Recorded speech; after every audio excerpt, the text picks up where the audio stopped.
Perfect. So just so we're clear on the structure, you're actually investing, seeding these companies, which pays for a modest salary for the co-founders for the first little bit. And, you're essentially giving them that runway, that 18 months to 24 months that you talked about, to really do what they need to do. It might be develop the software, get their MVP ready, and then they actually have to go out and find investors into that company. So tell me a little bit about what that looks like. How much money are you seeding, if you feel comfortable sharing numbers? How much salary the founders get to take initially while they're still developing the product? What the lifestyle is like? I want to get a little sense of what their life is like. Yeah, no, that's important. Yeah, so we put so we put 300,000 seed capital into their bank account, so there's actually a lot more money that goes into the companies than $300,000, because we cover legal expenses, they office space, they don't pay for office supplies, so there's a lot of overhead expenses. Plus, they don't have to. There's no, like, we're paying for all the due diligence and all that kind of stuff.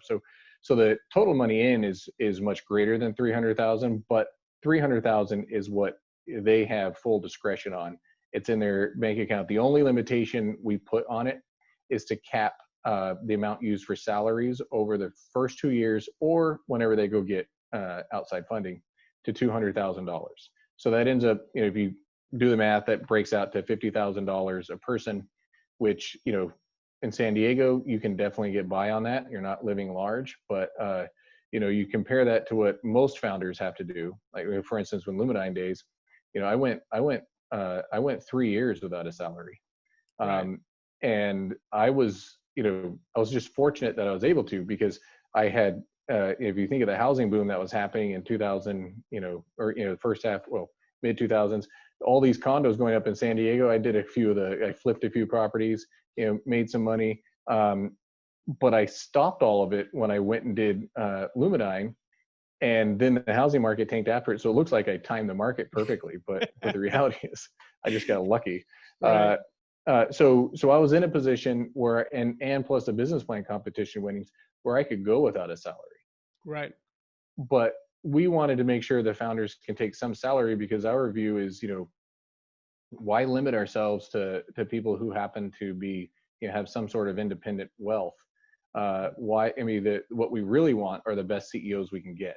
Right. And so, but at the same time, there is something to being a starving entrepreneur, right? So if you're given you almost need to have that situation where it's a little bit uncomfortable at the beginning, so that as you progress and things get better, then your situation grows with the company, and anyway, it's part of the the scrappiness that you need to have out of entrepreneurs, that Right. I think is a good thing. But yeah, so that's what we do. So we also ask that the budget we ask people to put together is make $300,000 last 2 years and get to your fundable milestone in time, that you can go raise that outside money.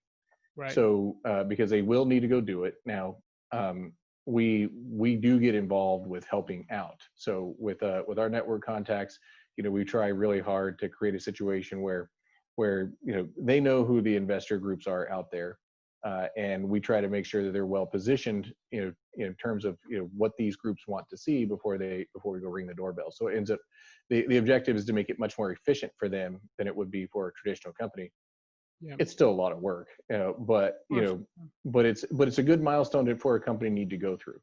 If you can't convince other people to invest in your business, then you need to go back and rethink about your business. Yeah. And so making sure, and you don't truly know if this is the case until you get out there and actually do it. And so, Right. Right.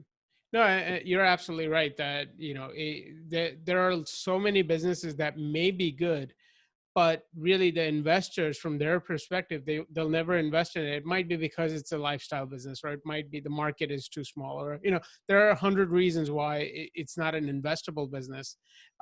So to have that view up front and make sure that you're actually building something that the investors can get behind, I think is extremely smart. And I think, so the calculation was $50,000 per person per year. So 2 years is about 200,000. That's the salary piece, and then the 100,000 is essentially if they need to hire someone or develop software or any of those other resources they need to bring into the company. But I Exactly. think Yeah. $50,000 a year, I think, is a definitely livable salary. Mhm. Obviously you're not going to have the penthouse, oversee or overseeing the ocean or something, but you could, yeah, you're not worried about food or transportation or anything like that. So your basic necessities are definitely taken care of. But you're right in that they do stay hungry and want to achieve more, right? Because everyone wants that 75, 100,000, 200,000 salary, not just be stuck at 50,000. So I think that's extremely smart. Tell me a little bit about how the equity sort of breaks out between the founders, because you obviously want to give them the incentive to build up the company. You've obviously done a lot of work. You're giving them office space, investing 300,000. So you should probably retain some equity also. So tell me how that sort of breakdown works. Yeah, and this is an important one. This is also where, we're not the only startup studio, but this is where you start seeing a lot of divergence in startup studio models.